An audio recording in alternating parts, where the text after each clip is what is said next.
Hello everybody. What's a more traditional crop you can grow here in Florida in the summer? Well, cowpeas. These are cowpeas plants. I planted them in about March and they've been producing beans since early May.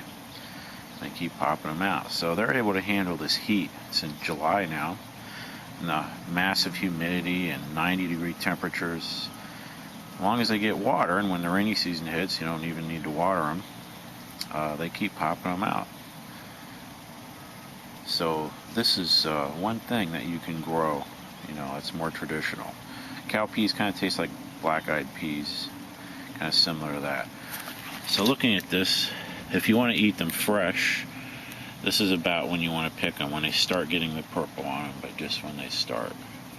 Okay, if you want to eat them fresh. If you want them to be dried, then this is when they should be picked, when it gets almost all purple. Don't even have to wait that long.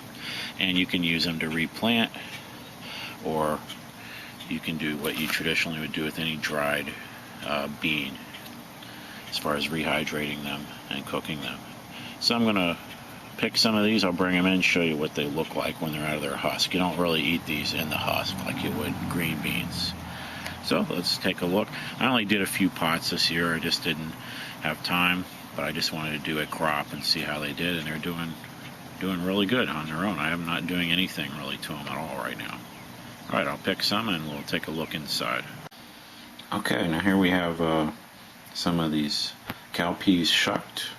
Now these are the ones that were mostly green, and it's hard to see from here, but these are fairly small, and you can eat them raw, or you can heat them up in water for a few minutes.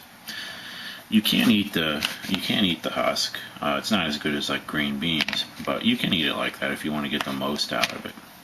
That's probably what I would do, is do them while they're green, cook them like that. The ones that have turned all purple, these seeds are actually soft, these peas, and so you could eat them raw. They're not hard.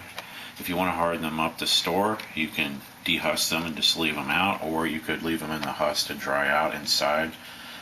Can't really do that now in Florida in the summer because it's too humid and there's too much rain, and they're going to a little more likely rot out there than dry out. So it's better to dry them out inside if you want to store them, either for seed or for using as food later. But that's what's great about these. They have a really nice mild taste, and you can grow them in the summer in Florida if you start them in late spring. And as long as they get adequate water, they'll keep pumping out beans for quite a while. Alright, so if you have any questions, feel free to let me know. Cowpeas, I think definitely a really good crop for the summer. It's one of the only thing that I know of right now. There's probably other ones that you can grow as far as traditional vegetables in South Florida in the summer. I'm sure there's others, but this was definitely one that I've found that grows really well. I've had great success growing them in pots. Alright, we'll see you later.